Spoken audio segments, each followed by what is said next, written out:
Hello everyone, welcome to EURUSD, new weekly market update with us new informations with Mr. Amidian, Samar and Ms. Norhan. Some pretty exciting week we've gone through so far. We had gold reaching all-time highest, we got the Fed seeing the dollar strong, deciding no rush in interest rate cuts, and also now you can actually take a loan leveraging Bitcoin assets you have without the need of liquidating it. And also I got sick, so yeah, that's what's up. After 2 weeks of the black period, we got the FOMC projection plus the statement. Also, we got some speeches by different FOMC participants. Alright everyone, welcome back to another weekly market update with EURUSD. My name is Sami Raslan, I'm a senior technical analyst at the Institute. And here we are to kick it off with Bitcoin. Now, Bitcoin since the previous week, it has been consolidating, hovering around the level of 84,000. However, on a lower time frame, you could clearly notice that there has been some liquidation to these equal lows, and still it's in the range of the symmetrical triangle, and we saw some upward momentum. However, it's still exactly at the level of 84,000. Now here we can see different two shapes actually. The shape number one, which as you can see is a symmetrical triangle. The second one is a descending triangle. However, Bitcoin, as I've mentioned in the previous week, we had BlackRock buying $25 million worth of Bitcoin. This week, they have not actually added any inflows to their Bitcoin ETFs. However, by the way, this doesn't indicate any bullish strength, and it can arise some certain concerns about the bullish movement of Bitcoin. However, there were also no outflows. That means they're not interested to buy it at the moment, increase their positions, but also not to liquidate any positions they have. And Sabo Bank, it's a bank, for those who don't know, it's an international bank in Gibraltar, basically nearby Spain. And it's an international bank, and they have allowed their members to, as I've mentioned in the introduction, to take loans leveraging assets of Bitcoin they have without the need to liquidate it, right? So now you can treat Bitcoin as a stock and take leverage it to take a loan against it, right? So slowly we are getting all these let's say factors that we see are boosting Bitcoin to strive with its momentum.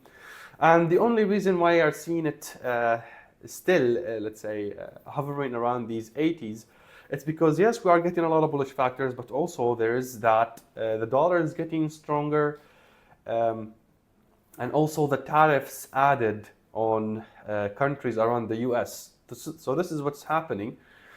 Even if from here we might expect a further consolidation around this further area, a continuation inside this descending triangle on a higher time frame, right? And a breakout actually in this symmetrical triangle could be to either sides, but most likely it's going to be to the downside to continue the form of a higher time frame structure. All right, so this is about Bitcoin. Bitcoin is always interesting, guys. Keep an eye on it.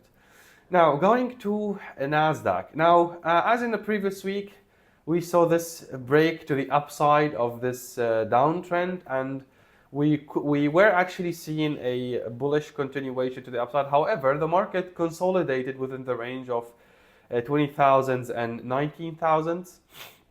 Actually, it's more of a 19,500. But this is our main support. So if you guys are looking to go for a long position, you wouldn't really want your stop loss to be here. Even though we have two strong factors for a bullish continuation, or for a bullish continuation for this trend. And why I'm saying a trend, because we had our confirmation already. So we had our resistance, a break and retest for it. And from the retest, we've had twice retest the same resistance, and the second retest we got this beautiful hammer, or some of you might want to consider it as a dragonfly, but whatever. And then an engulfing, which also is simultaneously a hammer also. However, right, we are at a very strong resistance here because market failed not only once, twice to break it. And here it did not really grab liquidity, right? As you could see, it didn't really grab all the liquidity here in order for a strong break and possible break to the upside. So we might still see a further consolidation before a break to the upside, or perhaps to the downside. We might see some liquidation before market continues, but for the time being we're looking for a side market. So yeah, that will be it for these two assets for the upcoming week. Welcome back. I'm Ashik Siddiq, technical analyst from Xylostar. So here we will be looking to the Euro USD chart. So you can see a cup and handle shoulder last week. So traders already took the profit.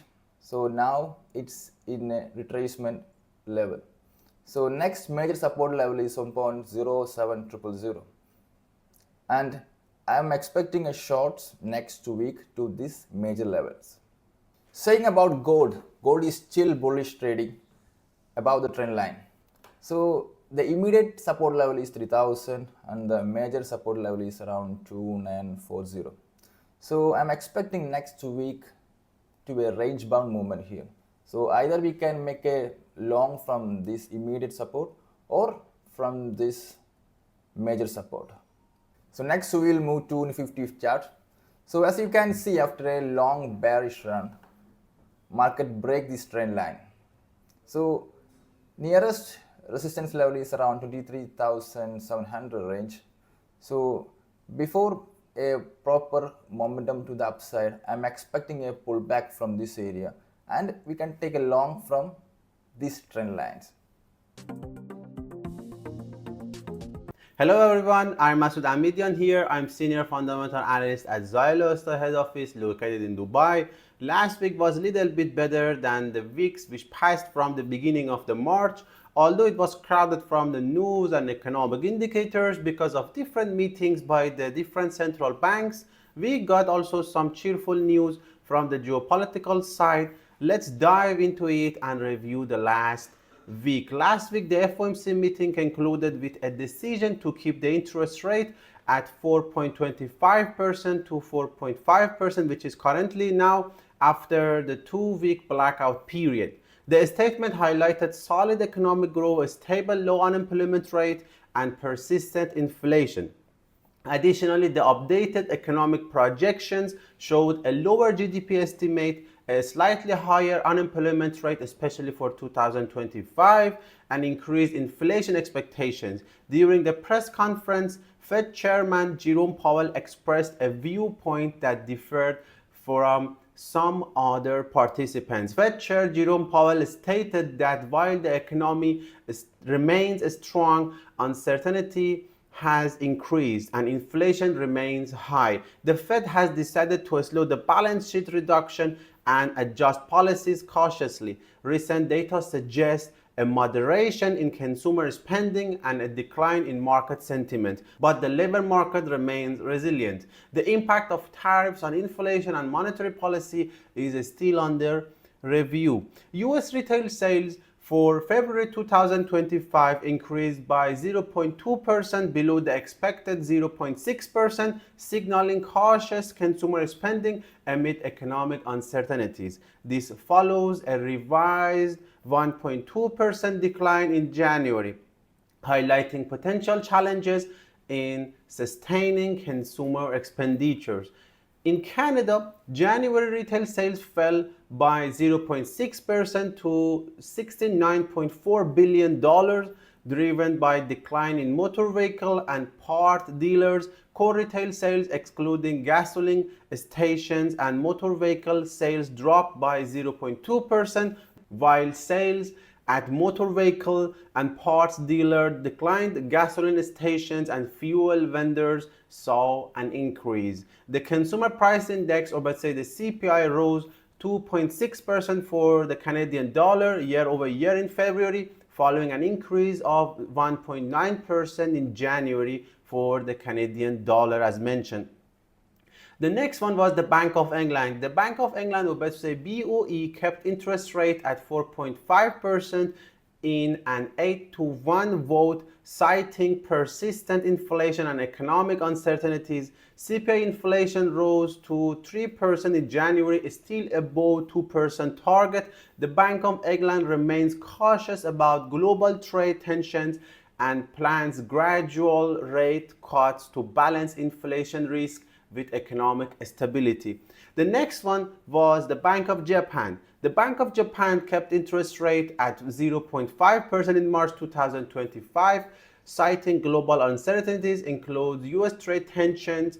Core inflation in Japan reached 3% in February, above the Bank of Japan's 2% targets. While domestic conditions are strong, the Bank of Japan remains cautious and plans to assess the impact of trade policies on Japan's economy in their April forecast. After nearly 2 years from the geopolitical side, Russia and Ukraine agreed to a ceasefire, while positively impacted financial markets last week, boosting optimism and sending a wave of peace sentiment through the markets. So let's dive into the upcoming week again with the economic indicators as usual. So let's check also the economic calendar. Next week on Monday, 24th of March, we are going to receive the PMI numbers, or let's say Purchasing Managers Index, for the different regions and the countries from the France, Germany, and European Union, plus the UK and US. We are going to receive the PMI for both of the services and the manufacturing.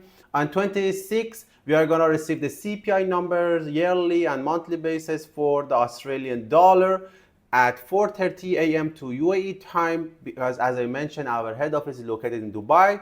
And for the UK, or let's say Great British Pound, at 11 a.m. plus annual budget release will be published on 26th of March. Later on 27th of March, on Thursday, we are going to receive the final GDP quarterly and unemployment claims for the United States. And eventually on Friday, we are going to have the GDP, which is monthly basis for the Canadian dollar, retail sales monthly basis for the UK, plus the PCE number, one of the most important economic indicator of the next week, will be released on 28th Friday. So from the corporate earnings, we are going to have also some big companies like GameStop, Canadian Solar, OKLO, and Microvision. Stay tuned with Xylostar. See you next week. Thanks guys for watching us. Don't forget to subscribe, share and put comments.